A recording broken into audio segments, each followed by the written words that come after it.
I'm Jerry Scott, a fishery scientist from the U.S. Miami is where I'm based.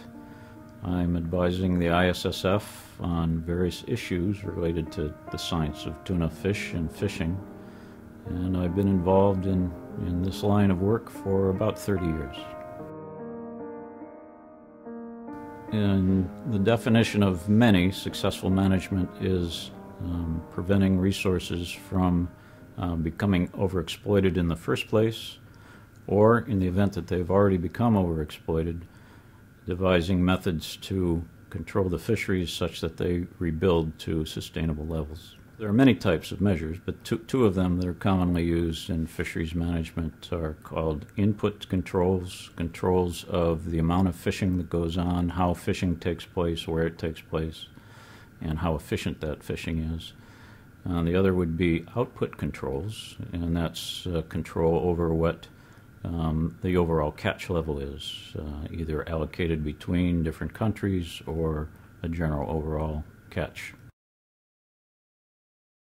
An input control works by limiting the amount of effort that is put on fishing, and it effectively limits either the number of boats, the number of days fishing, the type of gear that could be used, the time or space, area where the fishing can take place.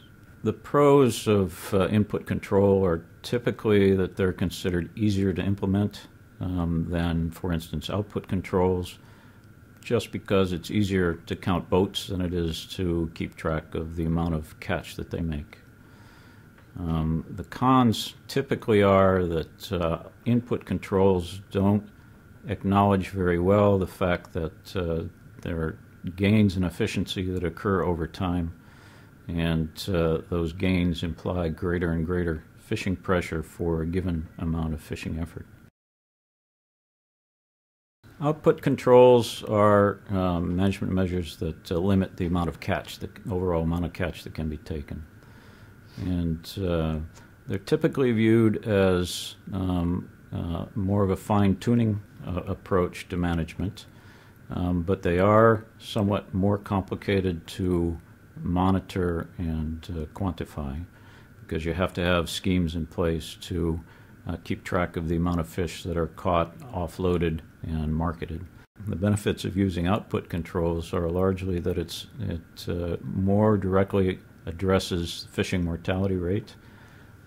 These output controls are based on stock assessments that will permit estimating what the overall sustainable production level would be, and making sure that the catches are in line with what recent recruitments have been, as well as what the total amount of fishing effort should be to maximize the yield or maintain sustainability of the stocks.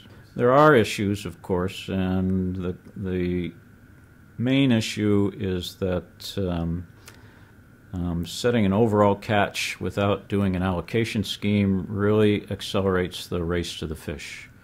And it also causes incentive for misreporting of catch, high grading, and other negative aspects in terms of keeping track of what the total removals from stock have been.